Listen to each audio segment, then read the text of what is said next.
கல்கத்தால ஒரு பையன் தன்னுடைய அம்மாவுக்கு தொழுநோய் வந்துருச்சுன்னு குப்பை தொட்டில தூக்கி வீசிட்டு போயிட்டான். அந்த அம்மாவை அன்னை தெரசா மீட்டு எடுத்துட்டு வராங்க. 2 மாசம் அவங்களுக்கு கடுமையான சிகிச்சைகள் கொடுக்கப்பட்டு தொழுநோய்க்கான மருந்தெல்லாம் கொடுக்கப்படுது. 2 மாதம் கழித்து அந்த மூதாட்டிக்கு நினைவு வருது. அவங்க தன்னுடைய பையனை அப்படி திட்டி தீக்குறாங்க. நான் எவ்வளவு பணக்காரியா இருந்தவ தெரியுமா, என்னுடைய பணத்தை எல்லாம் சொத்தை எல்லாம் என் மகனுக்கு கொடுத்தேன், ஆனா என் மகன் என்ன குப்பை தொட்டில தூக்கி எறிந்துட்டானேன்னு அவங்க வருத்தப்பட்டு தினமும் அந்த மகனை சபிக்கிறாங்க.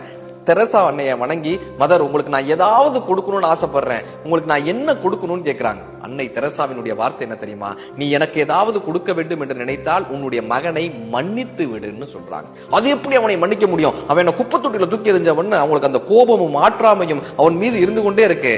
2 வருஷம் ஆகுது, அவங்களுடைய நோய் முற்றி அவங்க இறக்கக்கூடிய மரண தருவாய் வருது. அன்னை தெரசா அவர்களை பக்கத்தில் அழைத்து அவர்களுடைய கைகளை பிடித்து கொண்டு, மதர் நான் என்னுடைய மகனை மன்னித்து விட்டேன் மதர், இதுதான் நான் உங்களுக்கு கொடுக்கக்கூடிய அன்பளிப்பு என்று சொல்லி அந்த கடைசி நொடியை அன்னையின் கைகளை பிடித்துக் கொண்டே அந்த மூதாட்டி உயிரை விட்டான்னு அன்னை தெரசா தன்னுடைய வாழ்க்கை குறிப்பில் எழுதுறாங்க. யார் ஒருவர் மன்னிக்கிறார்களோ அவர்கள் தான் மன்னிக்கப்படுகிறார்கள். நம்ம யார் வேண்டுமானாலும் குப்பை தொட்டியில் தூக்கி எறியட்டும், ஆனால் உங்களை காக்கக்கூடிய அன்பு கரங்கள் காத்து கொண்டிருக்கணும் என்று நம்புங்கள். Download ShareChat.